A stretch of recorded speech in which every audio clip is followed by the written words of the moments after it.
The world I once knew collapsed around me in a single defining moment.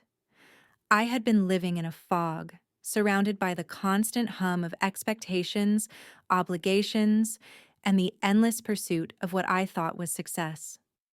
I had a life that looked perfect on the outside, but one that was hollow on the inside. I had convinced myself that I was content, that this was the life I deserved. I had built it brick by brick, surrounded myself with the right people, said all the right things, and played by the rules. But the truth was, I had been hiding from the person I truly was, hiding from the pain of the past, and hiding from the fact that I had never really lived for myself. The day everything changed started like any other. A conversation. A conversation with Ethan, the man I had once loved, trusted, and thought would be the one to stand by me forever. But as he spoke, I realized something was different. His words, once comforting, now felt patronizing. His gaze, once warm, now felt distant. The pity in his eyes was unmistakable. He was offering me something I didn't want. He was offering me his sympathy, his regret, his apology. And for the first time, I saw the truth. He didn't respect me anymore. He saw me as broken, as someone who needed his help, his hand to lift me up. But I wasn't broken, and I didn't need his pity. I needed strength. I needed freedom. In that moment, I felt a surge of clarity. I couldn't go back to the life I had been living, couldn't go back to the comfort of his pity, the comfort of being the victim, the one who needed saving. I had been letting others define me for far too long, and I was done with it. That was the moment I realized I needed to change. I needed to rebuild my life, not from the foundation of others' expectations or regrets, but from my own will, from the strength that had been buried beneath years of compromise and fear. The life I had once accepted was no longer enough. I wasn't just going to survive. I was going to thrive. But thriving meant making hard decisions, confronting my past, and building something greater than what anyone thought I was capable of. It meant defying the pity, the apologies, and the people who believed I couldn't rise above my circumstances. I refused to be pitied. I refused to let Ethan's view of me, of my past mistakes, my supposed weaknesses, be the lens through which I saw myself.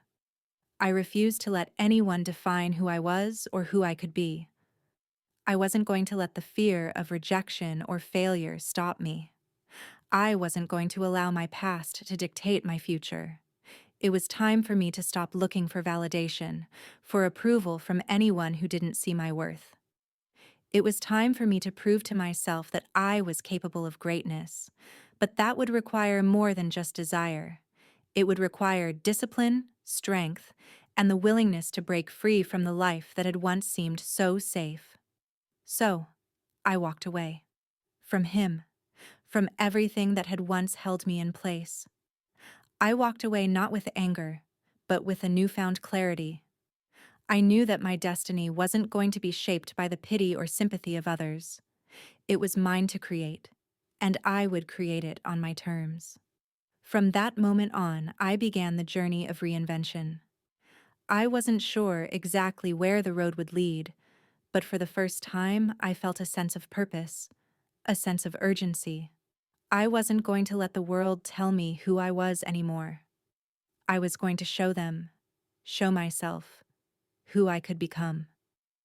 The woman I had been, the one who had lived in the shadow of others' expectations, was gone. The woman I was becoming was someone stronger, more focused, and more determined than anyone could ever have imagined. I refused to be the object of anyone's pity. Instead, I was going to build a legacy that they could only dream of, a legacy that was mine and mine alone. Before everything changed, I thought I had it all figured out. My life had been mapped out with precision. Each milestone, each achievement, each step forward, all planned to the letter. I had worked hard to get where I was, convinced that success was measured by stability and external validation. I didn't need anything more, or so I thought. I had always been the type of person to follow the rules. I was careful with my decisions, avoiding risks, staying within the lines, believing that the harder I worked, the more I would earn, the more I would be respected. I didn't dream of radical success or fame. I just wanted to be seen as someone dependable, someone who could be counted on. That was my role in the world: reliable, steady, consistent. But somewhere along the way, I lost myself. I didn't see it happening at first. It was gradual, like the slow erosion of a mountain range. The pressures of life, work, relationships, societal expectations built up over time, shaping me into something I wasn't. I thought I was doing everything right, but each step forward led me further away from the person I had once been. I had traded my dreams for security, my passions for comfort, and in the process, I had let go of the very things that made me feel alive. It started with Ethan, the person I thought I could trust most, the person I believed would always have my back. We had been together for years, shared countless moments, and built a life I thought would last forever. We spoke of a future together, of the plans we had for a family, a home, and a life filled with laughter and warmth. But as the years passed, I began to feel a shift. It wasn't immediately obvious, but the subtle changes in our dynamic started to build up, one small moment at a time. Ethan had always been someone I admired. His ambition, his drive, his ability to navigate the world with confidence, it was contagious. He made me believe in our future, in the life we were creating. But as time went on, I noticed a pattern. He became more distant, more preoccupied with his own goals, while I continued to pour everything I had into the relationship, into making it work. It wasn't just the late nights or the secretive phone calls. It was the way he began to take me for granted, as though I was no longer enough. It took me a long time to admit it, but the truth became impossible to ignore. Ethan had stopped seeing me. He had stopped seeing the woman who had once been his partner, his equal. I wasn't the person I had once been, but I wasn't the person he had turned me into, either. I had faded into the background, playing the role of the supportive girlfriend, the one who did everything right, the one who made no demands. In my effort to make everything perfect, I had lost myself. I was no longer a person to him. I was a part of his routine, something he expected, something he could count on. There were nights when I would sit in silence, waiting for him to come home, for him to acknowledge me, to see me. But instead, he would walk in, lost in his own world, his mind on something else. And I would smile, pretending everything was fine, pretending I didn't feel the sharp ache of loneliness in my chest. It was as though we were strangers living in the same space, two people who once shared everything but now shared nothing. And then came the betrayal, the moment I realized that my worst fears had been true. It wasn't a dramatic affair, no explosive confrontation. It was subtle at first. Small things, missed phone calls, unexplained absences, a growing emotional distance. But I didn't want to believe it. I kept telling myself that things would go back to normal, that we were just going through a rough patch. It wasn't until I found the messages on his phone that everything crashed down. He had been seeing someone else, someone he had kept hidden, someone he had given his time, his attention, his love to, while I was left behind, clinging to the remnants of a life I thought I understood. The woman was nothing like me. She was everything I wasn't, everything I had tried to be. And that was the most painful part of it all. I wasn't enough for him, not because I wasn't worthy, but because I had given so much of myself that I had nothing left. I had let myself become someone else for him, someone who existed only to please, to make him happy. and in doing so, I had lost my own identity. The betrayal shattered me, but it wasn't just the affair that hurt.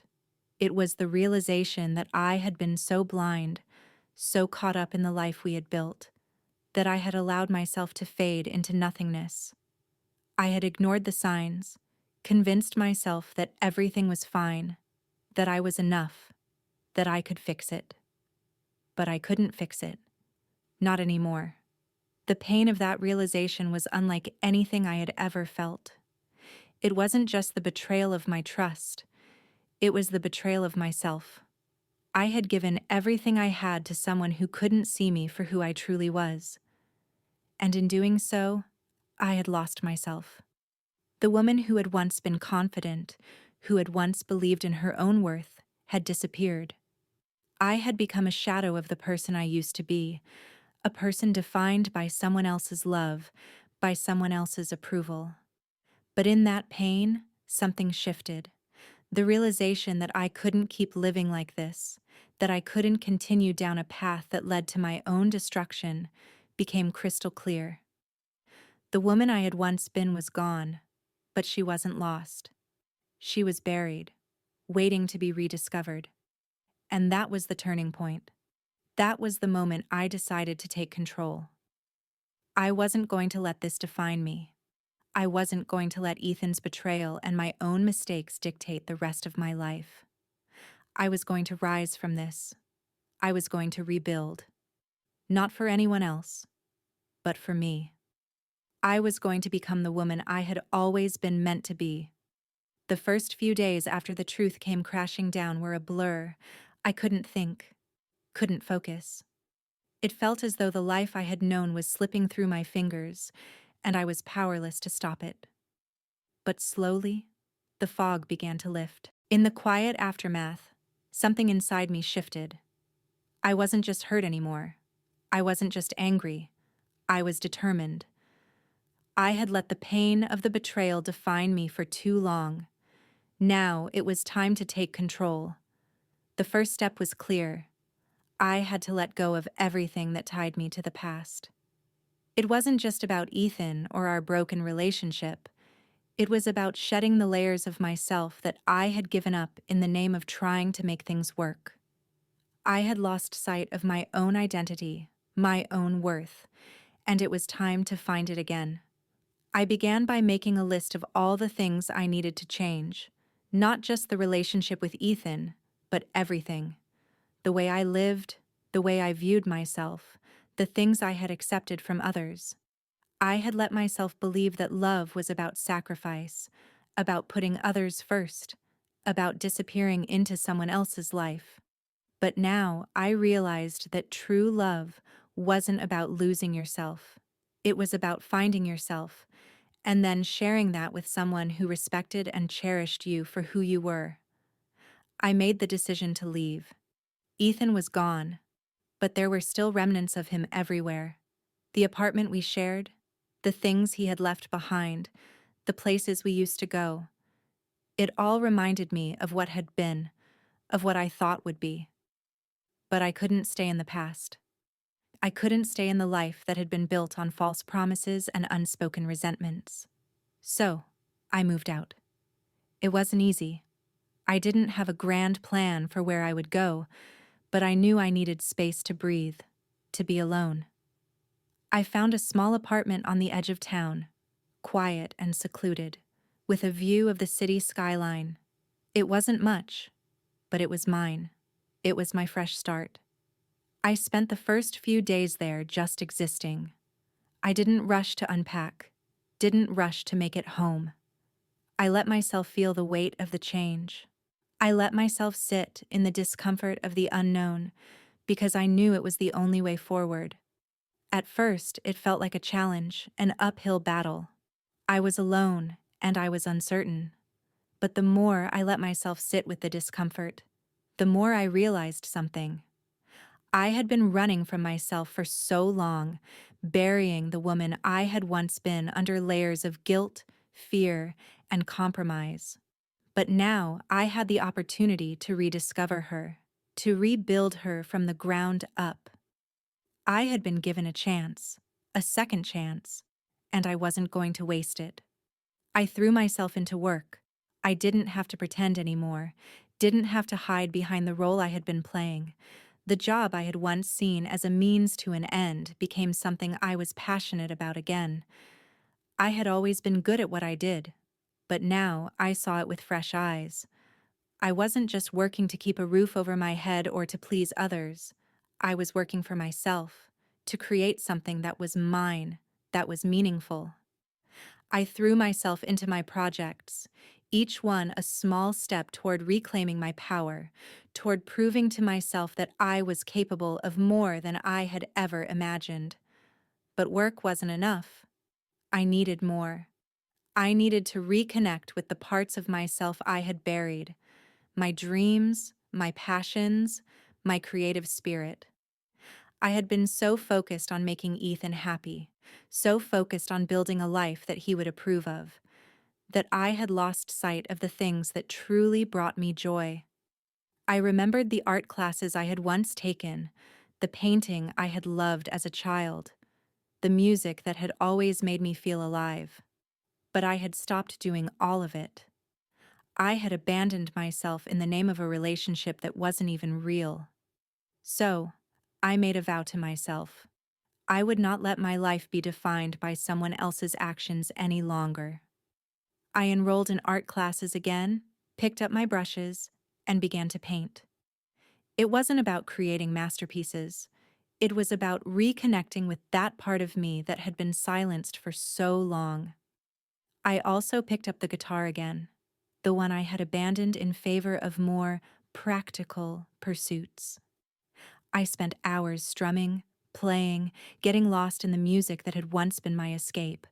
It wasn't just about rediscovering old hobbies, it was about reestablishing a relationship with myself. For so long, I had believed that my worth came from others, how they saw me, how they loved me.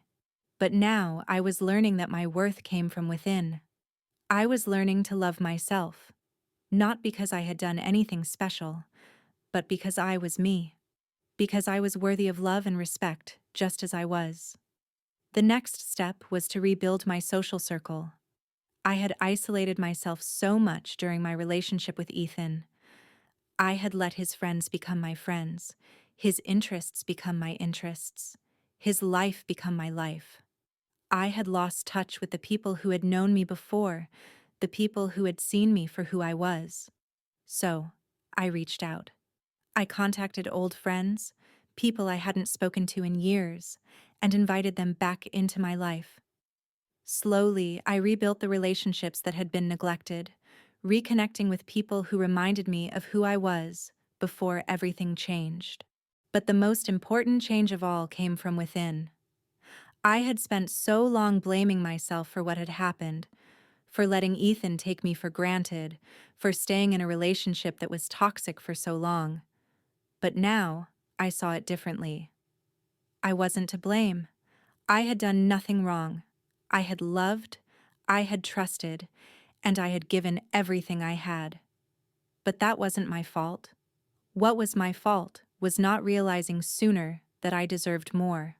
What was my fault was not listening to my gut, not seeing the warning signs, not speaking up when I needed to. But I had learned, and I wasn't going to make those mistakes again. I started setting boundaries, something I had never done before. I had always been the one to give, to bend over backward for others, to put their needs ahead of my own. But now I was learning that my needs mattered too. I wasn't just a caretaker, a fixer, a people pleaser. I was a person with my own wants, desires, and dreams, and I wasn't going to apologize for them anymore. I began to take control of my future, one step at a time. It wasn't easy, but I was doing it.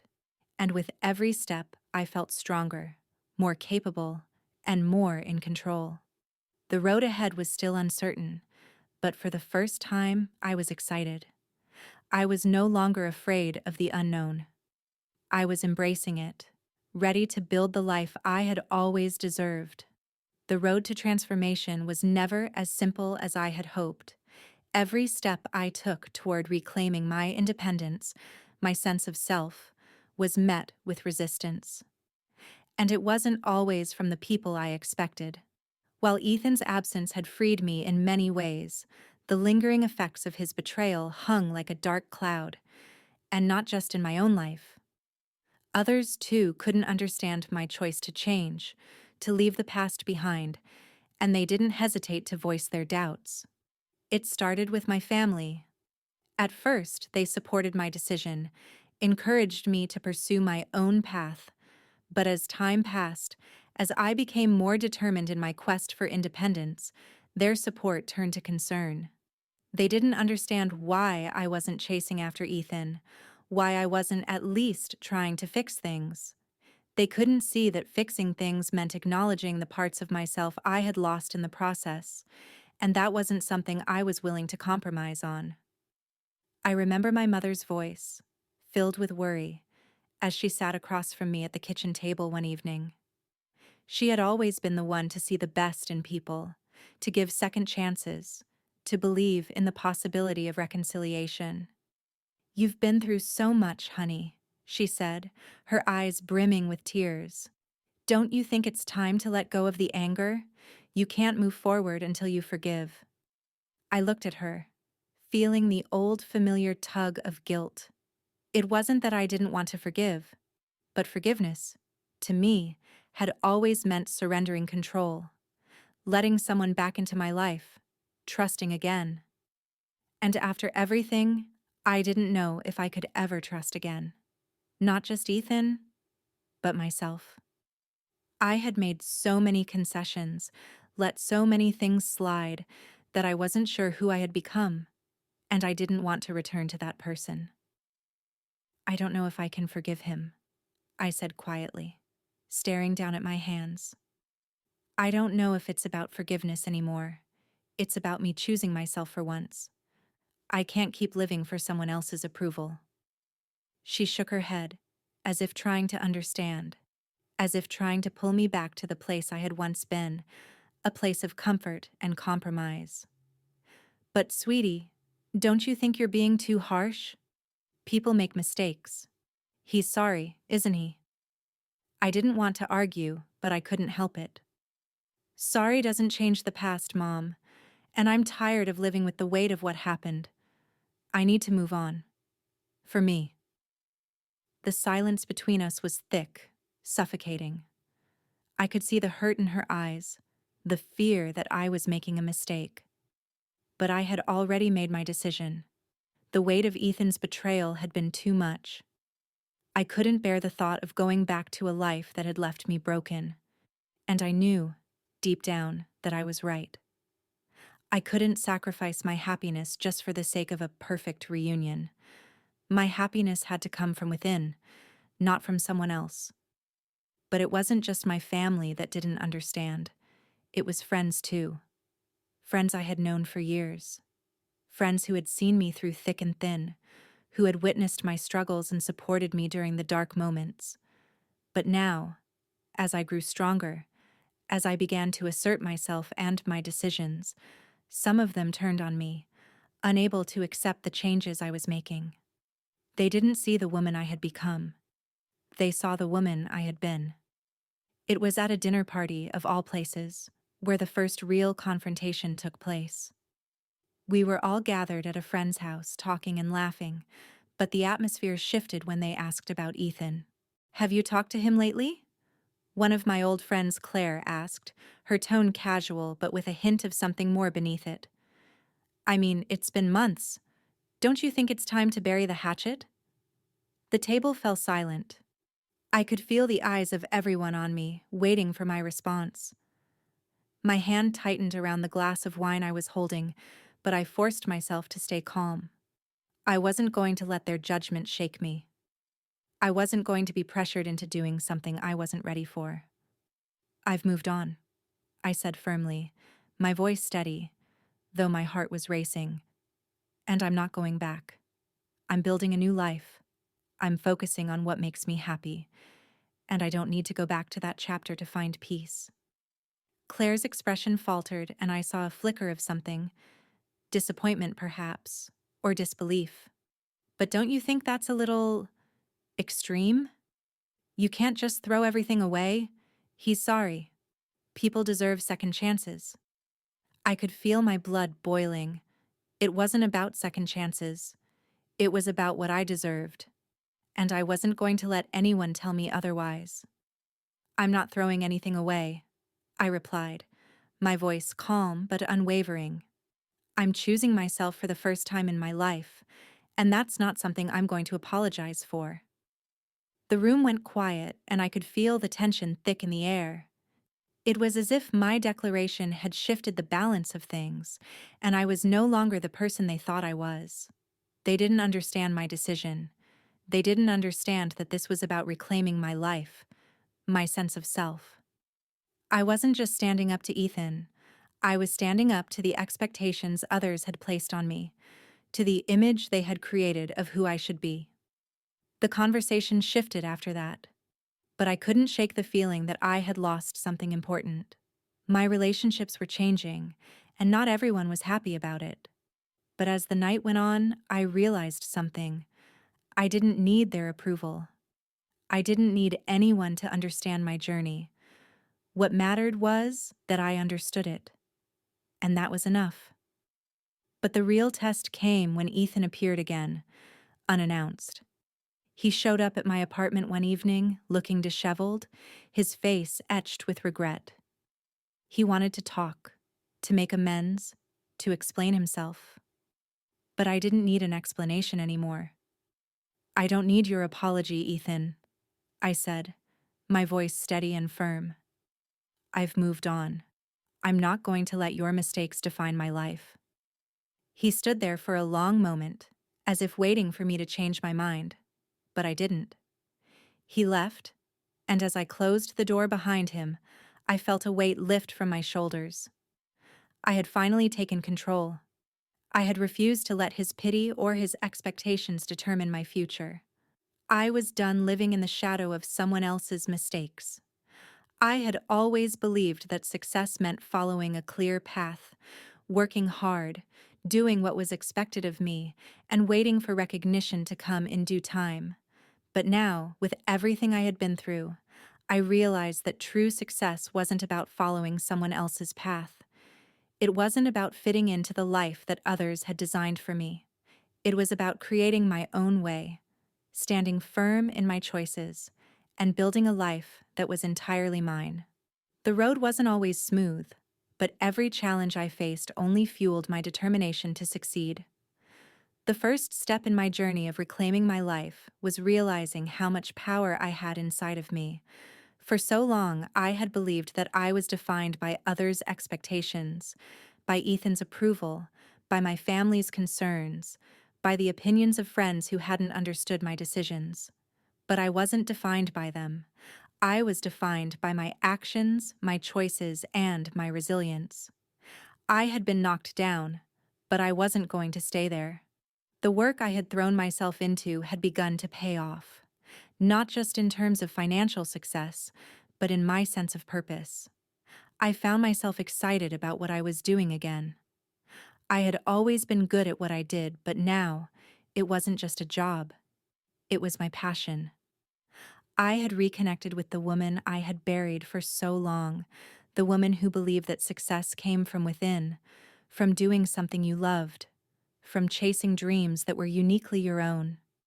As my career flourished, I started to see the fruits of my labor. The projects I worked on were no longer just assignments. They were opportunities to show the world what I was capable of.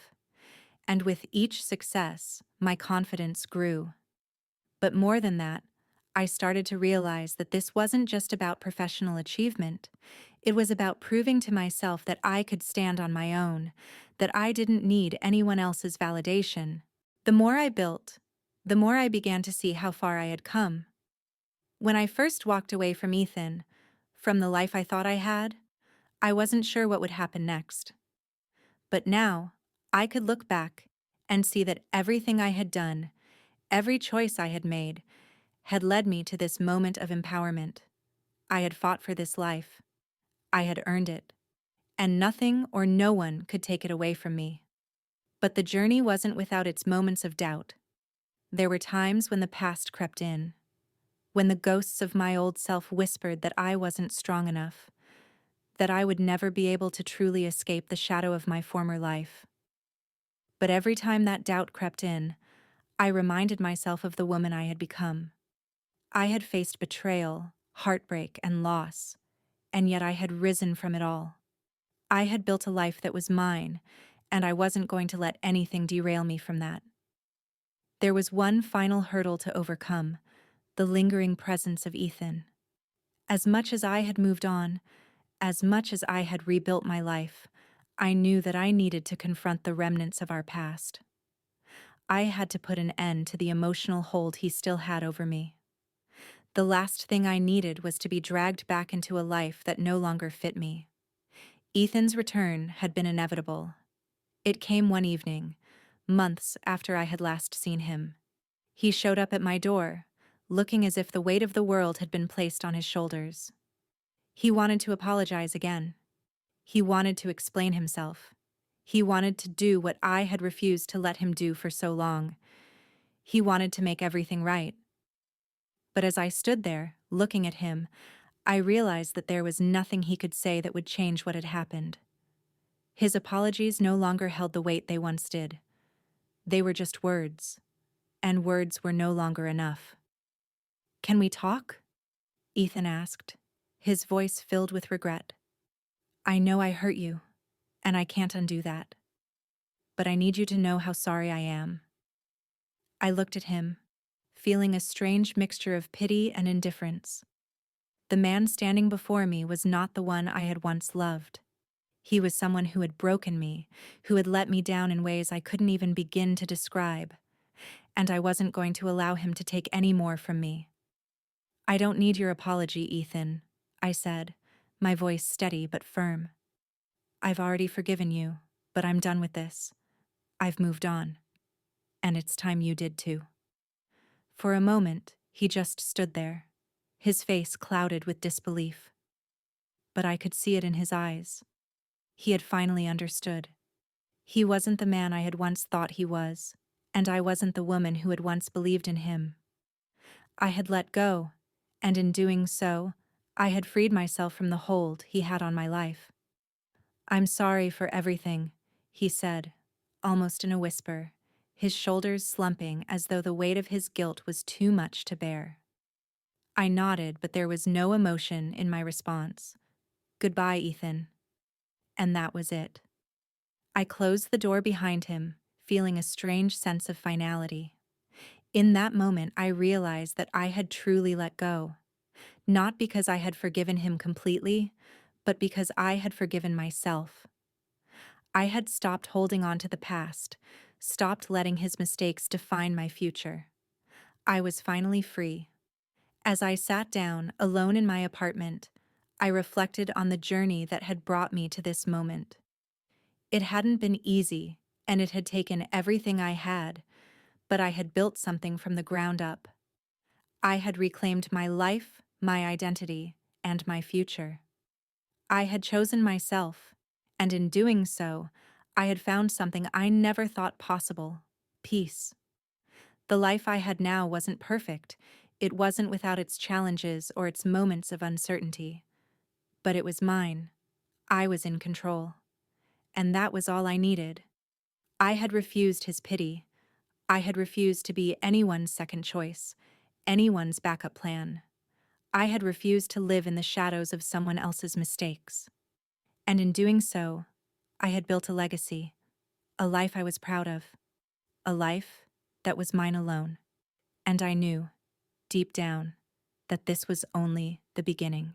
As I sit here now, in the quiet of my apartment, reflecting on everything that has transpired, I can hardly believe how far I've come. It feels like a lifetime ago when I was trapped in a life that wasn't my own, when I had no idea who I really was, or what I truly wanted.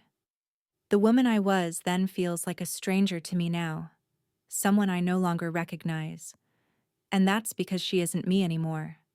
She was a version of myself, one defined by fear, by others' expectations, and by a desire for approval. But that woman is gone. What I've realized, through everything I've endured and overcome, is that life is about transformation. It's about growth, about letting go of the parts of yourself that no longer serve you, and about rebuilding. It's about reclaiming the power you never realized you had, the strength that was always inside of you, waiting to be unleashed. For so long, I had been defined by the people around me, by Ethan's expectations, by my family's concerns, by the opinions of friends who couldn't understand my journey. But now, I am defined by me. I have learned to trust myself, to make decisions for myself, and to build a life that is truly mine. The day I walked away from Ethan, from everything I thought I thought I was making the hardest decision of my life. But it wasn't hard in the end. It was freeing. The hardest part was not walking away from him. It was walking away from the version of myself that had been too afraid to take control. The hardest part was letting go of the woman who thought she needed someone else to validate her, to tell her she was worthy of love, of success, of happiness. Once I did that, once I let go of the need for someone else's approval, I was finally free. Free to make my own choices, free to build the life I wanted, free to be the person I had always been meant to be. The road wasn't easy, and it wasn't without its challenges. There were moments of doubt, moments when I wondered if I was making the right decisions, if I was heading in the right direction. But those moments were fleeting. The strength I had found in myself was unwavering. The more I trusted myself, the more I realized how capable I was. I was no longer afraid of failure, of rejection, or of making mistakes. And through all of this, I've learned something that I'll carry with me for the rest of my life. The greatest love you can give yourself is the love of freedom, the freedom to be who you truly are, without hiding, without pretending, without seeking validation from anyone else. That's the love that has changed me. That's the love that has empowered me to become the woman I am now, the woman who refuses to be defined by anyone else's standards, the woman who has built her own legacy, her own future, her own happiness. My career has flourished in ways I never imagined possible. I've created something that is entirely my own, something that reflects my passions, my values, and my skills. I've worked harder than I ever thought I could, and I've earned every success that has come my way. But what's even more fulfilling than professional success is knowing that I did it on my own terms. I didn't need anyone else to tell me I was capable. I proved it to myself every single day. But success isn't just about work. It's about who you surround yourself with, the relationships you cultivate, and the life you create outside of your career. And in that regard, too, I've found peace. The friendships I've built since leaving Ethan, the relationships that are grounded in mutual respect and understanding, are unlike anything I've ever experienced. These people, these true friends, don't need me to be anyone other than myself. And for the first time in my life, I don't need to hide, to pretend, or to sacrifice who I am to keep their approval. I've also found love again, but this time it's different. It's not the kind of love I had with Ethan. This love is rooted in respect, in shared values, in a mutual desire to grow. It's a love that adds to my life, not one that demands anything from me. It's the kind of love that comes from knowing myself fully, from being complete without needing anyone else to complete me. And that love, that partnership, feels more authentic than anything I've ever known. Looking back, I can see how much I've changed. The woman who once cowered under the weight of others' expectations is gone. The woman who once sought validation from the world around her is gone. In their place is a woman who knows her worth, who is proud of the journey she's walked, and who is excited for what the future holds. I've learned that the only approval I need is my own, and once I started giving it to myself, the world began to open up in ways I never thought possible. But the most beautiful part of this journey is that it's not over. It's only just begun. Every day, I'm creating a new version of myself, a better version of myself. And with each new step, I realize that there's so much more to discover, so much more to achieve, and so much more love to give. This journey has been hard, but it has been worth it. I have faced my fears, I have let go of the past, and I have built a life that is stronger and more fulfilling than I ever imagined. I've learned that the only way to find true peace is to stop seeking it from others and start finding it within myself. I've learned that the only way to build a legacy is to live authentically, to create a life that is true to who you are. And as I look ahead, I know one thing for sure. I am unstoppable. The future is mine to create, and I am ready to take it on.